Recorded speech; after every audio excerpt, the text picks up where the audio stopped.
Hey guys and gals, Nary here from Drake Wing Gaming, 70 Mounts Twitter, the Gaming Drag. Today I'm coming back at you with a Let's Play episode of Under the Bridge. So yeah, let's go ahead and jump right back into it, shall we? Alarm chain, you were up, and let's go! We'll do load. There we go, perfect. Load. Loading. Alrighty. Back then, she even had a special fixation with this car in particular. It was a distant dream that she'd mention at any opportunity she could, though what's a fantasy now it's been made reality? Wow, you finally got it. You used to talk about it so much, it's so weird actually seeing it in person. She nods again. I found the last part, the suspension, while I was doing some work near the impound lot. Clyde and I, we hopped the fence one night to make sure the suspension was a fit. You hopped a fence? I don't believe what I'm hearing. Reb's a filthy trespasser. She smirks, pushing hair out of her face. For the Knoxville, I'll break a few rules. I drove past it every day to make sure it was still there. It was weeks before the owner finally showed up. I tracked him down and we had a talk. She slowly rolls her thumb over the head of the gear shift knob. And now, it's mine. You had a talk? Was it one of those offers he couldn't refuse kind of things? No, I offered him money in exchange for the part. That's significantly more boring than I was hoping for. Bonnie calls out as Reb drives past an intersection. Wait, hold on, Reb, you missed the turn! I know, we gotta pick up Clyde. Bonnie squeaks. Clyde! I haven't heard from him in a minute! What's he been up to? Is he still getting into trouble? Yeah, what's he doing? Is he in jail yet? Rebecca chuckles. No jail yet, somehow. I've no clue what he's up to. She turns to you. He says he's staying out of trouble, but I don't buy that for a second. You know how he is. He can't help himself. Yeah, but his cons are fun sometimes. Have you ever played 3-card Monty with him? It's super fun. Good cash, too. Yeah, well... It's all fun and games until someone loses an eye. Bonnie gasps. Ha! Reb! You're terrible! Bonnie tries to contain her giggles. Rebecca smiles, satisfied with her joke. Sadly, the joke is over your head. You've been gone so long that your old friends have new inside jokes which you aren't privy to. Rebecca pulls the car along the sidewalk, then shifts to park. This neighborhood seems bleak. It's a graveyard of abandoned workshops and warehouses. There's neither foot nor car traffic on this street. There's little reason for anyone to be here this early in the morning. Rebecca pulls out her phone and dials a number. A short ring later, someone picks up on the other side. Clyde, we're here. Status? Clyde? You jump when you hear a sudden thud from the side of the car. Oh my. Oh my, yeah, he is. Boy, he's got a scar. Well, look what we got here. Clyde leans against the window right next to you, closely. Beside Clyde's scarred eye makes you gasp to yourself, but you catch yourself from showing any signs of surprise. Suddenly, memories come back to you. And Bonnie told you once in passing that Clyde had gotten in a bad accident while you were in college.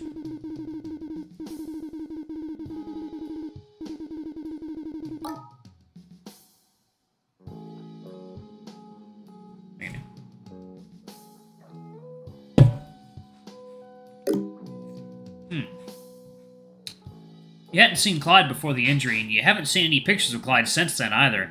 This is your first time seeing him like this.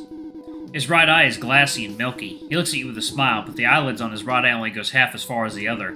Both eyes follow you with equal focus, but when he blinks, his faded eye lags behind. And Bonnie never mentioned the injury, which makes you think it might be a sore subject. Oh, that's new. He reaches out his hand towards your face. What are you... He holds your chin in his hand and strokes your cheek with his thumb, right over the black stain on your face. I like it. It's badass. I said the same thing! For as long as you've known Clyde, he's always had an issue regarding people's privacy. Fences, locked doors, and walls mean little to him. If there's a place he wants to go, he'll find his way in. This includes personal spaces, too. His hands touch your cheek as if they have a mind of their own. You pull his hand away from your cheek. Hey now, hands off the merchandise. Heh, alright. May I come in? His voice is lower and rougher than you remember. There's an unfamiliar scratchiness to how he speaks that he must have acquired since you've been gone. I'll allow it. You push your bag aside and shimmy to make room for him. Morning, Clyde. Hey, Clyde! Oh, it's Rebecca. Morning, Clyde. Hey, Clyde, how's the grind? Clyde throws himself into the car right next to you. Ah, same old, same old. He waves his hand in casual dismissal. The car shifts to drive and moves into the road. Yeah, but like, what is the same old? You up to anything fun? I'm bored. Can I get in? Nah, I've got nothing up my sleeves. What are you doing for work? From where you're sitting, you can see Rebecca roll her eyes. Oh, you know. Clyde scratches the back of his neck. Odds and ends, here and there, that sort of thing. I wear lots of hats. I'm sort of like Red here. Rebecca snaps a glare at Clyde from the corner of her eye. No, not like Red. Don't compare your odds and ends to my job. Clyde chuckles, shrugging off her irritation. Ah, lighten up, you know what I mean. He turns and mouths to you. Geez, am I right? He gives you a sly wink with his good eye. Despite the tense exchange, Clyde doesn't break his calm smile. After the exchange, the silence fills the car. Bonnie coughs. You pass through several blocks without a single word being uttered. Should you, say something? Break the silence, yeah. You can't bear the silence. Speaking of which, how's work been, Reb? Rebecca's scowl eases when you mention work. Hard. Most of the difficulty is just finding consistent work. I'd like to do more automative work, but we mostly just end up doing odd jobs.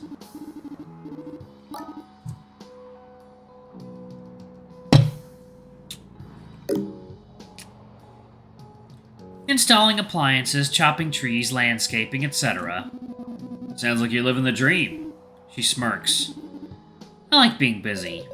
Speaking of which, when are you gonna come by and fix my dishwasher?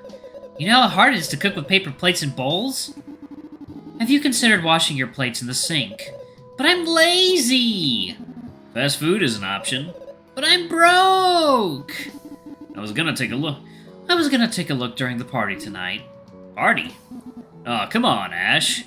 Did you really think we weren't gonna throw a little something for you? Everyone's gonna be real happy to see you again, buddy. Plus, it's been like weeks since we've had a real get-together. I've been itching to bust out my old dancing shoes. The news of a party in your honor catches you off guard. You were half expecting today to be filled with lazing around. Oh, wow, that's really nice of you guys. Don't get too excited. You're gonna help us set up for the party. Boo! Party foul! The guest of honor should not work at their own party, says I. And there are no guests of honor here. You get a cut from the earnings tonight. That's my welcome back gift to you. Think back to the dozens of block parties organized by the old gang. It was originally Bonnie's idea to throw a party, then Clyde's idea to turn the profit from it. The concept involved to an irregular way to have a fun time and make a quick buck. Everyone is invited and welcome to bring their own drinks and snacks. Rebecca takes point at the door. She greets everyone and takes a meager door fee. It's usually a few bucks, but it's a small price to pay for what is guaranteed to be a good evening. Rebecca is as cold as a statue and just as tough, but she gives a sincere and friendly welcome to each person that comes to the door. With her at the gate, nobody causes trouble and everyone feels safe. Everyone cheers when Bonnie arrives fashionably late, carrying colorful duffel bags stuffed with goodies. Brownies and cookies and cakes on labeled baggies, each made to order in advance. She bakes some extra goodies for her closest friends and to sell on the spot. There are never leftovers. Several times throughout the night, Clyde goes out for a pizza run. People carelessly throw bills at Clyde, asking for a box or two. Clyde then disappears from the party for a handful of minutes and returns with a stack of pizzas as tall as himself. Nobody ever questions the source of the food. It's usually freshman culinary students or small-time pizza shop owners. Some margin bills are exchanged, and the chefs of the evening find themselves a little bit wealthier.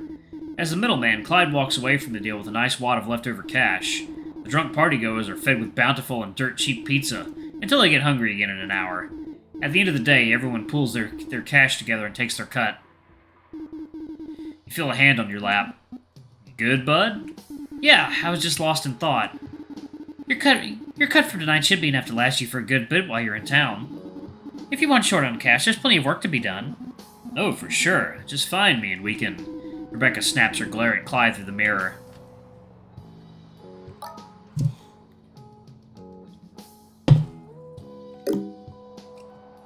No. Clyde puts his hands up and chuckles uneasily. Hey, calm down there, Red. I'm just saying. Stop saying. Nobody was asking. Sheesh, you two. You're worse than an old married couple. Knock it off, both of y'all. Ash is about to cry. Hilarious, Bonnie. You fear another long stretch of silence is ahead of you, but thankfully you're very close to your destination. Rebecca pulls the car off of the main road into a residential neighborhood. The street becomes increasingly familiar to you as the car gets further down the road. At last, the car pulls off to the side of the road in front of Bonnie's home. Rebecca shifts the car to park and turns around to face you and Clyde. All right, get out. Bonnie turns around and hits Rebecca in the arm with an offended look on her face. It's a look that says, mind your manners. Rebecca reads the gesture, clears her throat, and corrects herself. I mean, you two and Oliver are going to help set up Bonnie's home for the party tonight. Exactly like we used to. You know the drill. Bonnie doesn't change her expression. She just nods in approval of Rebecca's change in tone. Yeah, we got it, boss. Piece of cake. Clyde steps out of the car and struts towards the house without looking back. You grab your bag and exit the car behind him. Ash. She beckons you closer with a finger. You lean into the passenger window to hear her better. 1. Bonnie and I will be back later. I'm escorting her to pick up supplies for her baked goods. You want me to cook you up a batch? Thanks, but I'm good for now. Maybe later. 2. She looks past you to Clyde, making sure he's out of earshot. Clyde is a good guy. He just doesn't do good things. Bonnie opens her mouth to comment, but changes her mind and sits in silence. Watch yourself. Stay out of trouble. Bonnie nods. I think I can handle him, but thanks for looking out for me. 3. Be careful with Oliver. Her hard stare softens. Things have changed since you left. And just be gentle with him, please. Bonnie has no comment. She just looks down at her lap. Rebecca isn't the type to make requests like this. A curiosity swells and you want to ask more, but you suppress it. I'll keep that in mind. Anything else? Yes, one last thing. Wash that gunk off your face. Bonnie snickers and points at you mockingly. Rebecca then pulls the car off of the side of the road. Bonnie leans her upper body out of the car as it turns in the middle of the street. Later, losers! You smile and wave as they turn the corner. You hear a rattle coming from the house.